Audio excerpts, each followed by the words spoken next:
अभी आवाज़ आ रही है?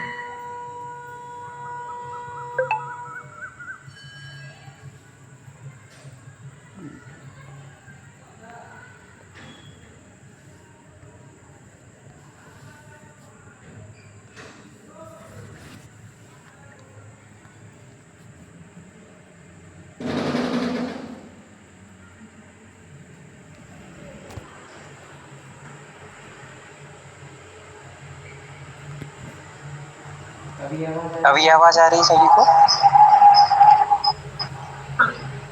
चलिए, तो हम लोग यहाँ पे समझ रहे हैं मुद्राओं के बारे में।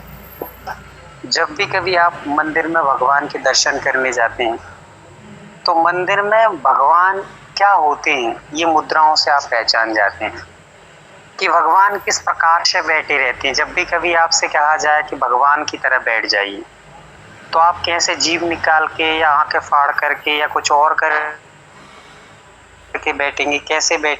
तो जैसे ही कहेंगे आपसे कि भगवान की तरह बैठ जाइए तो निश्चित तौर से आप हाथ पे हाथ रख करके व्यवस्थित तरीके से आंखें बंद करके या आंखों को नासाग्र दृष्टि करके बैठ जाते हैं, राइट। यदि जो भी हो तो आप थम्स अप करते जाएं और एकदम एक्टिव बने रहें। आपका सबसे पहला सूत्र है कि आप एक्टिव रहें ग्रुप में।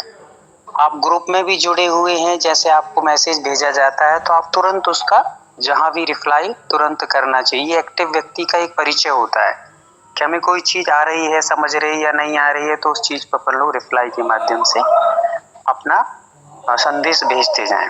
तो यहाँ पर जब भी कभी आपसे कहा जाता है कि भगवान की तरह बैठ जाइए तो निश्चित तौर से हम लोग भगवान की तरह हाथ पर हाथ रख करके बैठ जाते हैं। ये भगवान की मुद्रा है, इससे पहचान होती है कि भगवान कैसे हैं, इस मुद्रा से पहचान हुई, राइट। यदि आपसे कहा भगवान की तरह बैठिए तो आप भगवान की तरह मतलब कि हाथ पे हाथ रख लिया तो ये भगवान की तरह, क्योंकि भगवान इस प्रकार की मुद्रा में बैठे हुए हैं। आपसे यदि मान लीजिए कभी आपके नगर में मुनि महाराज आए हों और मुनि महाराज आए हों तो कैसे पता चलेगा कि महाराज जी आहार पे उठे हैं या विहार कर रहे हैं या फिर वो शौच के लिए जा रहे हैं, कैसे पता चलेगा? तो मुद्राओं के अकॉर्डिंग पता चलता है। जैसे ही वो हाथ मुद्रा लगा करके जाते हैं तो हमें पता चल जाता है कि अब महाराज जी आहार पर उठे हुए हैं, राइट।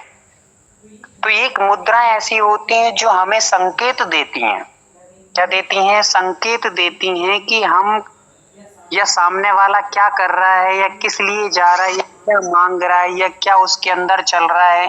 ये सारे संकेत कहाँ से मिलते हैं? मुद्राओं के माध्यम से मिलते हैं। इससे मिलते हैं, मुद्राओं के माध्यम से मिलते हैं। जब भी कभी माँ डांटती है बच्चों को, जैसे अभी यहाँ पढ़ रहे हैं अपन लोग, मुद्रा एक आकार है, एक ऐसा आकार जिससे व्यक्ति के हाव भाव का पता चलता है। क्रोधी व्यक्ति का चेहरे का आकार देखकर पता चलता है कि बहुत गुस्से में है, ठीक है। आपने देखा होगा जब भी कोई क्रोध, लड़ाई आपस में कर रहे हो, लड़ाई करके भी बाद में भी यदि उसके अंदर क्रोध चल रहा है, बहुत ज्यादा एक्साइटेड हो रहा है, तो लोग कहते हैं भैया उसके पास मत जाओ, अभी बहुत क्रोध में है। कैसे पता चल रहा है क्रोध में है? तो उसकी आंखें बता रही हैं, उसका चेहरा बता रहा है, उसके चेहरे की हाव भाव मतलब उसकी मुद्रा से पता चल रहा है कि ये भी क्रोध में है, ठीक है। वैसे ही हर एक चीज को हम मुद्रा के माध्यम से समझ सकते हैं। एक मिनट रुकेंगे।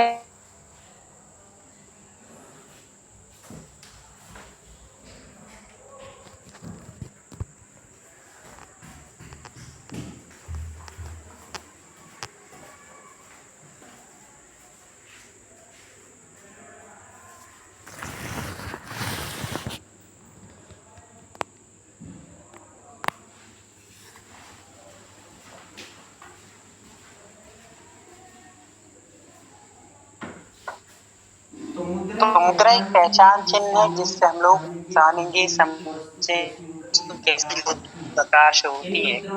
इन मुद्राओं से हमारे अनेक प्रकार के रोग ठीक हो सकते हैं। अनेक प्रकार की विकल्प मानसिक चिंताएं, शारीरिक वेदनाएं और आध्यात्मिक विकास, हमारे शारीरिक जो भी विकार हैं अंदर, जो इन मुद्राओं के माध्यम से योगी लोग पूर्व में जब जंगलों में वो रहते थे तो जंगलों में कहाँ से औषधि लेकर आएंगे, कहाँ से दवाई लेके आएंगे। तो वो इन मुद्राओं को लगा करके और अपने आप को स्थिर करके बैठ जाते थे, जिनके माध्यम से ये जितने भी 5 एलिमेंट्स हैं उनकी जो भी तत्व की कमी होती थी वो पूर्ण कर लेते थे। तो योग आसन प्राणायाम में मुद्राओं को सबसे पहले रखा है, ये आगे चल के अपन लोग समझेंगे अभी। तो अभी हमने यहाँ पे समझा कि मुद्रा किसे कहते, तो मुद्रा एक ऐसा आकार जिससे व्यक्ति के हाव भाव का पता चलता है, संकेतों का पता चलता है कि सामने वाला क्या संकेत दे रहा है, क्रोध का संकेत दे रहा है। जब भी कोई प्यासा व्यक्ति आता है तो कैसे इशारा करता है, मान लीजिए उसके पास बोलने की सामर्थ्य नहीं है तो अंजना दीदी कैसे संकेत करेगा, इशारा करके बताइए क्या संकेत करेगा। यदि किसी को प्यास लगी है तो कैसे करेगा, वो मुद्रा क्या बनाएगा, तो ऐसे मुद्रा बनाएगा। इससे पता चलता है कि सामने वाले को प्यास लगी है। भूख लगी है तो क्या मुद्रा बनाएगा, अंजलि बनाएगा, या फिर वो एक जैसे भोजन का आकार है और एक आकार। म्यूट करके रखें, म्यूट करें, तुरंत म्यूट करते जाएं ताकि डिस्टर्ब किसी को भी ना हो। हाँ, बहुत अच्छा। तो ऐसे आकारों से पता चलता है कि भूखा है, प्यासा है, क्रोध में है, शांत है, दुखी है, सुखी है, लाभ में है, हानि में है। मुद्राएं एक संकेत है, बहुत बड़ा संकेत, जिनसे सारी चीजें आप ज्ञात कर सकते हैं। जैसे फेस रीडिंग होती है, फेस रीडिंग, तो फेस के माध्यम से हम लोग पता कर लेते हैं कि सामने वाले के क्या अंदर चल रहा है या क्या अभी सिचुएशन बनी हुई है, क्या उसके अंदर उथल पुथल मची है।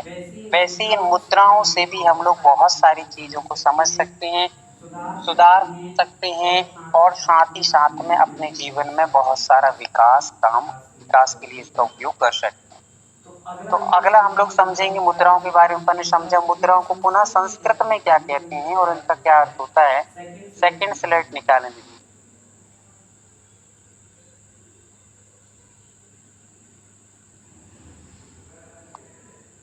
देखिए मुद्रा क्या है। मुद्रा शब्द संस्कृत का है और संस्कृत में इसका अर्थ होता है मोहर। मोहर समझ गए आप, जो सोने चांदी की मोहरें होती थी वो उनको मुद्राएं कहते थे। मुद्रा लेके आइए, पहले मुद्रा शब्द उपयोग किया जाता था मोहरों के लिए।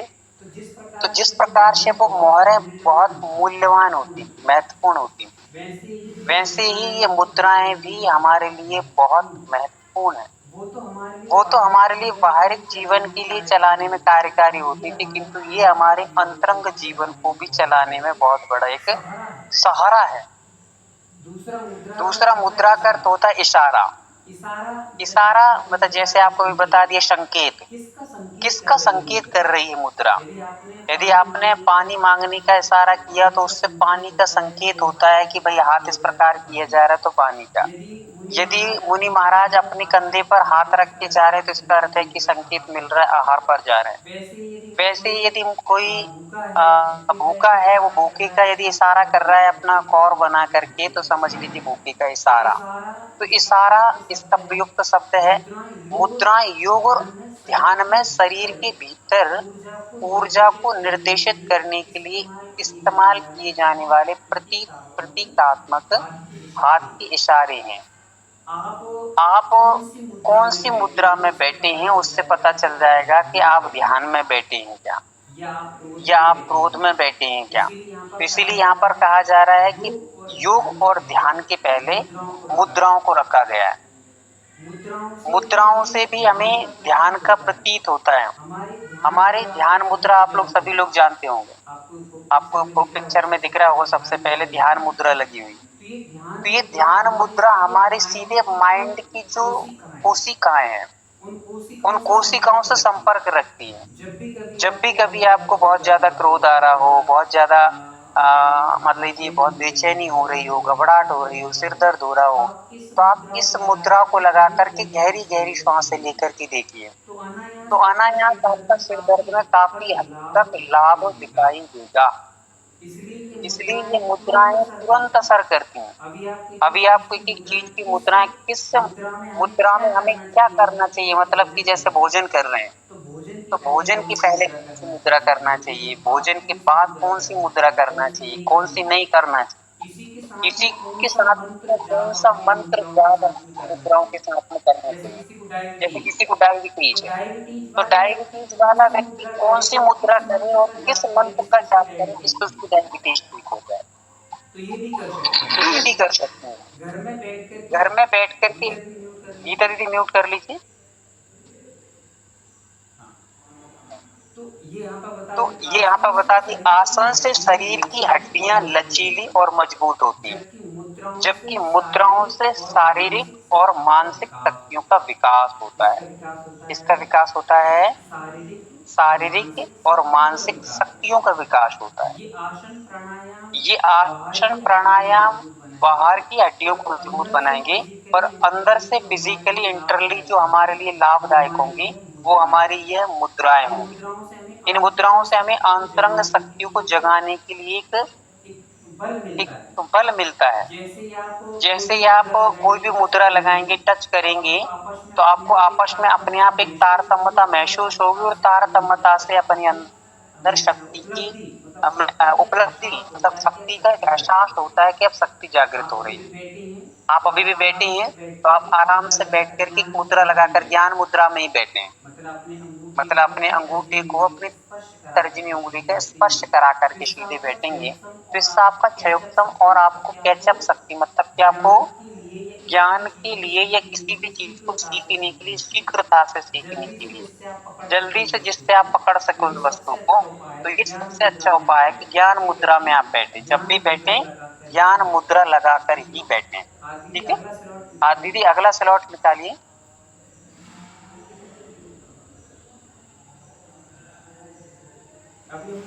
अभी हम लोग मात्र बेसिक बेसिक समझ रहे हैं ऊपर की जब जानकारियों को।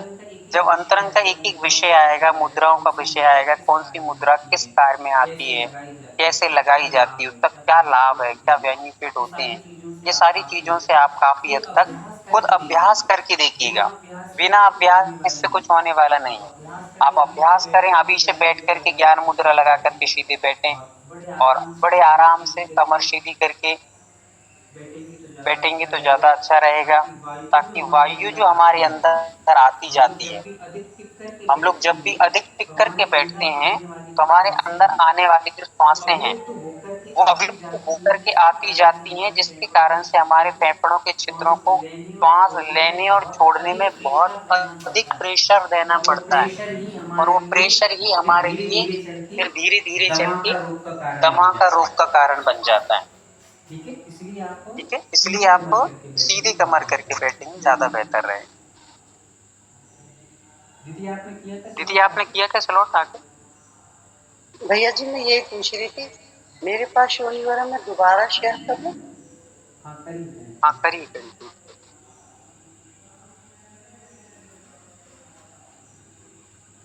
चलिए। चलिए, जब तक अपन तो आगे जब तक समझते अपन हैं, आगे समझते हैं, ये जो होती हैं मुद्राएं होती हैं, अनेक प्रकार की मुद्राओं के वर्णन आपको कहीं भी पढ़ेंगे, कहीं भी सुनेंगे, पढ़ेंगे, समझेंगे तो सुनेंगे, अनेक समझेंगे प्रकार तो की अनेक प्रकार मुद्राओं का की वर्णन मुद्राओं का मिलेगा। वर्णन मिलेगा। पर विशेष विशेष रूप रूप से से 10 मुद्राएं 10 बहुत मुद्राएं बहुत महत्वपूर्ण होती हैं। महत्वपूर्ण होती हैं। उन 10 उन मुद्राओं को 10 हम मुद्राओं को हम समझेंगे समझेंगे और उन और मुद्राओं उन के मुद्राओं के अंतर्गत आने अंतर्गत वाली आने अन्य वाली मुद्राओं अन्य को भी मुद्राओं धीरे को धीरे भी धीरे समझेंगे। धीरे समझेंगे। साथ में हम लोग मुद्राओं में कौन मंत्रों से का मंत्रों का उच्चारण करने किस से रोग किस पर रोग इफेक्ट पर होता है, इफेक्ट किस होता है, रोग पर किस रोग राहत पर मिलता है, मिलता है, ये ये भी भी हम हम लोग लोग समझेंगे।